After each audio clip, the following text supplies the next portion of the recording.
Okay, quadratic എന്നുള്ള next question ആണ്. X into 2x plus 15/x minus 11x is equal to 2x. Then y square minus 4 square plus 2 square y is equal to -2y. First നമുക്ക് ഈ equation solve ചെയ്യാം. So X കൊണ്ട് നമ്മൾ ഉള്ളിലോട്ട് multiply ചെയ്യുന്നതിന് മുമ്പ് തന്നെ നമുക്ക് ഇതൊന്ന് സിംപ്ലിഫൈ ചെയ്യണം. സോ 2x ഇൻറ്റു എക്സ്, അപ്പം ഞാൻ ഇവിടെ ഇടുന്നത് 2x into x 2x square plus 15 into 1 15 divide by x minus 11x is equal to 2x. ഇനി എക്സ് മൾട്ടിപ്ലൈ ചെയ്യുമ്പോൾ അത് ക്യാൻസൽ ആയി പോകും. So 2x square plus 15 minus 11x, ഇതിപ്പുറം വരും -2x is equal to 0 എന്നാണ്.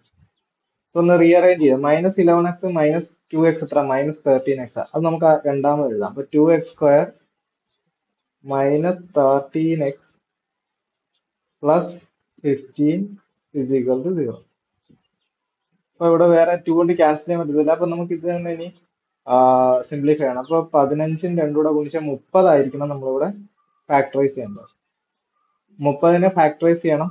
ആഡ് ചെയ്യുമ്പോൾ 13 വരണം. ഏതായിരിക്കും നമ്പർ? 10 3 10 ഗുണം 3 30 കിട്ടും. 10 3 കൂടെ ആഡ് ചെയ്താൽ 13 ആവും. ഓക്കെ, ഇനി സൈൻ കൊടുക്കുന്നു. ആദ്യം മൈനസിന്റെ ഓപ്പോസിറ്റ് പ്ലസ്, മൈനസും പ്ലസ് കൂടെ മൾട്ടിപ്ലൈ ചെയ്താൽ മൈനസ്, അതിന്റെ ഓപ്പോസിറ്റ് പ്ലസ്.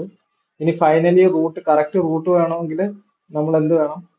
ബൈ 2 ചെയ്യണം. നമുക്ക് വേണമെങ്കിൽ അടുത്തായിട്ട് കമ്പയർ ചെയ്യല്ലേ ഉണ്ട്. അപ്പൊ ഇവിടെ 2 ഉണ്ട്, ഇവിടെ 2 ഉണ്ടെന്നുള്ളത് ഓർത്തോണേ. ഈ 2 നമുക്ക് നോട്ട് ചെയ്ത് വെച്ചിരിക്കാം. അടുത്തത് y സ്ക്വയർ മൈനസ് 4 സ്ക്വയർ എത്ര? 16 പ്ലസ് 2 സ്ക്വയർ y എന്ന് പറഞ്ഞാൽ 4y. ഈ -2y ഇപ്പുറം വരുമ്പോൾ +2y ആവും ഇസ് ഈക്വൽ ടു 0. ഇനി റീഅറേഞ്ച് ചെയ്യാം. 4y 2y കൂടെ 6y. അപ്പൊ അങ്ങനെ y square plus 6y minus 16 is equal to 0 എന്ന് എഴുതാം. ഇനി നമുക്ക് ഫാക്ടറൈസ് ചെയ്യാം. 16 ഫാക്ടറൈസ് ചെയ്യണം. 6 ചെയ്യുമ്പോൾ ആഡ് ചെയ്യുമ്പോൾ 6 വരണമെങ്കിൽ 8ഉം 2ഉം അല്ലേ? ആഡ് ചെയ്യുമ്പോഴല്ല, മൈനസ് ചെയ്യുമ്പോഴാണ്. 8 ഗുണം 2 16 ആയിരുന്നു. 8ന് 2 കുറച്ച് 6 ആവും. സോ പ്ലസിന്റെ ഓപ്പോസിറ്റ് ഇവിടെ മൈനസ് കൊടുക്കുന്നു. പ്ലസും മൈനസും കൂടെ മൾട്ടിപ്ലൈ ചെയ്താൽ മൈനസ് ആയതുകൊണ്ട് അതിന്റെ ഓപ്പോസിറ്റ് പ്ലസ് കൊടുക്കുന്നു. ഓക്കെ, ഇനി നമ്മൾ ഈ രണ്ട് ഇങ്ങോട്ട് മൾട്ടിപ്ലൈ കമ്പയർ ചെയ്താൽ മതിയെങ്കിൽ നമുക്ക് ഇങ്ങനെ ചെയ്യാം. നമുക്ക് മെയിൻസിൽ മിക്കവാറും വരുന്ന ക്വസ്റ്റ്യൻസിൽ കറക്റ്റ് റൂട്ട് വേണമെന്നുണ്ടെങ്കിൽ നമ്മൾ എന്ത് ചെയ്യും? ഇവിടെ 10/2 3/2 കറക്റ്റ് റൂട്ട് എടുക്കും. അത് ശ്രദ്ധിച്ചു വേണം. ഇപ്പൊ നമുക്ക് എന്ത് ചെയ്തേ? കമ്പയർ ചെയ്ത്. അപ്പൊ ഞാൻ രണ്ടിനെ ഇങ്ങോട്ട് ഗുണിക്കും. അപ്പൊ -16ഉം 2 2 4 +4 കിട്ടും. കമ്പയർ ചെയ്യാം. 10ഉം -16 കമ്പയർ ചെയ്താൽ 10 ആണ് വലുത്. 10ഉം 4 കമ്പയർ ചെയ്താലും 10 ആണ് വലുത്. 3ഉം -16 കമ്പയർ ചെയ്താൽ 3 ആണ് വലുത്.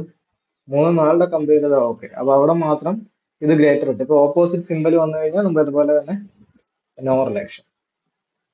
ഓക്കെ ആണല്ലോ? അപ്പൊ ക്വാഡ്രാറ്റിക്കിലെ എല്ലാ ക്വസ്റ്റ്യൻസും നമ്മൾ ചെയ്തിട്ടുണ്ട്. ഓക്കെ.